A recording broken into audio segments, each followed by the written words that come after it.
Thank you, Mr. President. Mr. President, I believe climate change is real. I believe that human emissions are a major cause of climate change. And I believe the Democratic plan for climate change, which the senator from Texas just spoke about, the Green New Deal, is so far out in left field that not many are going to take it seriously. So as one Republican, I'm here today to propose this response to climate change.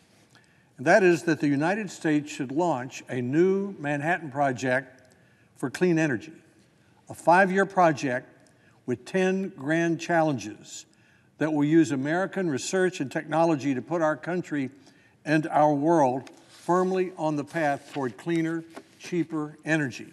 Meeting these grand challenges would create breakthroughs in advanced nuclear reactors, in natural gas, in carbon capture, better batteries, greener buildings, electric vehicles, cheaper solar power, and fusion.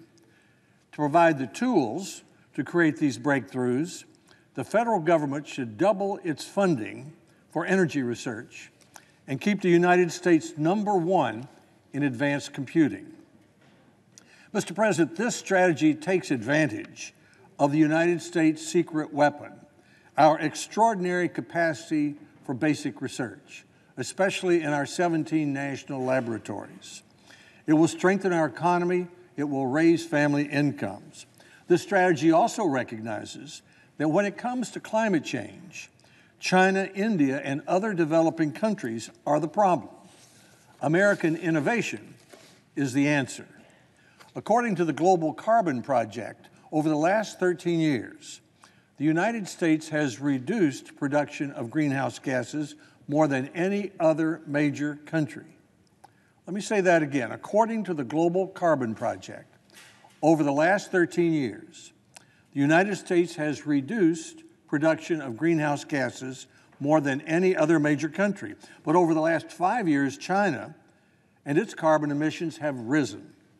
The U.S. reduction is largely thanks to conservation and to switching from coal to natural gas in the production of electricity. This is the way a California physicist explains it. Our mothers told us as children to clean our plates because children in India were starving. Now, cleaning our plates was a good thing for us to do, but didn't do much for starving children in India. In the same way, reducing carbon emissions in the United States is a good thing to do. But it doesn't do much to address climate change because most of the increase in greenhouse gases is in developing countries. If we want to do something about climate change, we should use American research and technology to provide the rest of the world with tools to create low-cost energy that emits fewer greenhouse gases. The purpose of the original Manhattan Project during World War II was to find a way to split the atom and build a bomb before Germany could.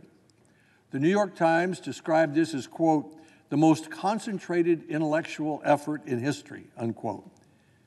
Instead of ending a war, the goal of the new Manhattan Project will be to minimize the disruption on our lives and our economies caused by climate change, to clean the air, and to raise family incomes, both in our country and in the rest of the world, by creating large amounts of reliable, clean, inexpensive energy.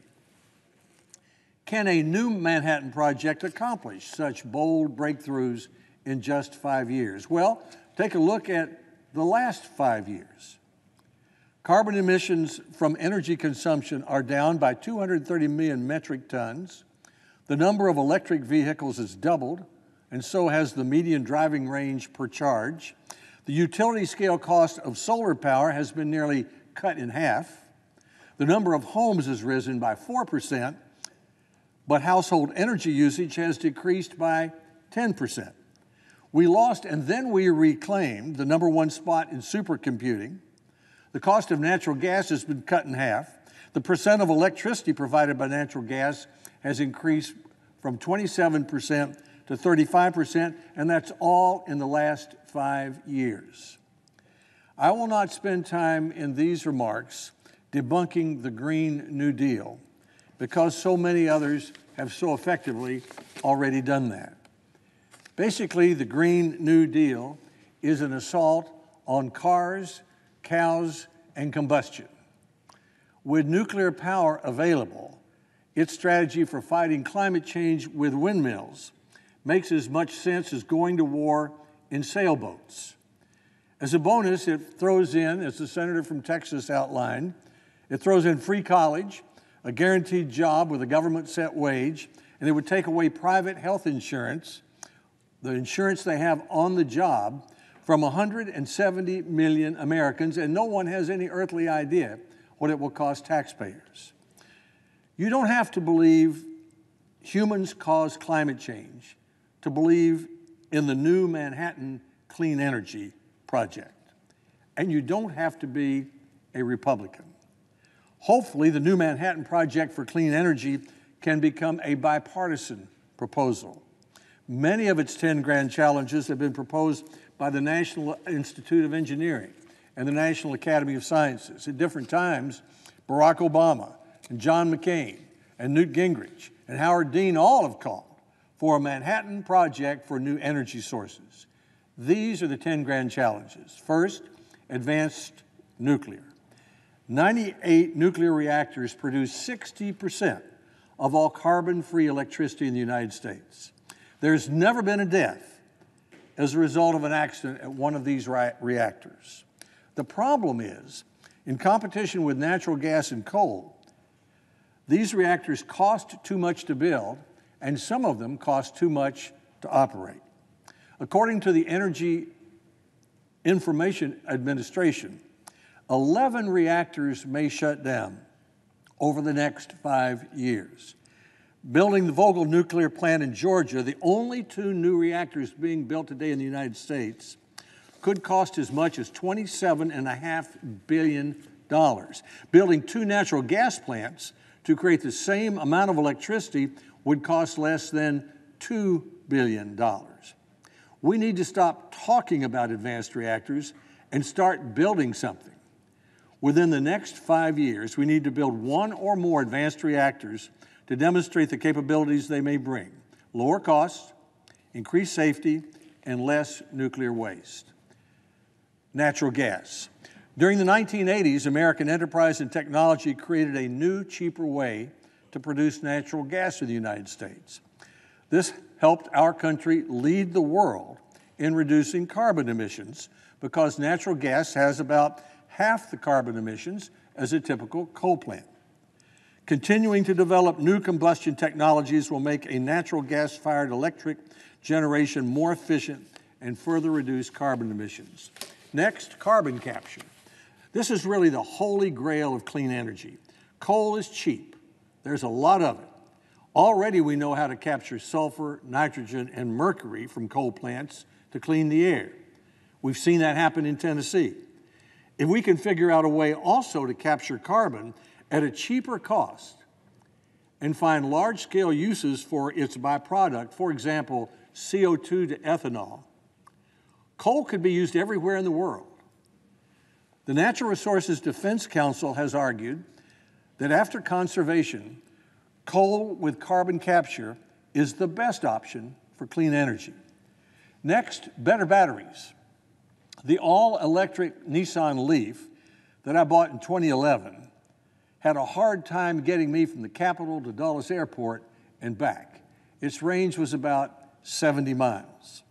Today, the Nissan Leaf can travel 226 miles on one charge, and a Tesla Model S can travel 335 miles on one charge. The price of lithium-ion batteries should fall another 45% during the next 5 years.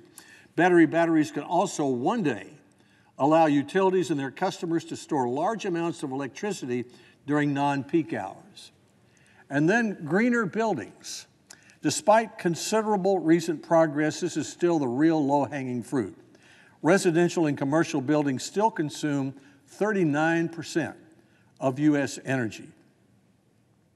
The next grand challenge is electric vehicles. 10 years ago, there were no mass-produced electric cars on United States highways. Today, there are 1 million, and you read in the paper almost every day about a major automaker making a large investment to make millions more. Cheaper solar. Solar power has grown by 1,500% since 2011, but still accounts for only about 2% of U.S. electricity. The new goal for the Department of Energy's Sunshot Initiative is to lower the cost of solar another 50% to 0.03 per kilowatt hour for utility-scale solar. Then fusion. This is the ultimate green energy dream.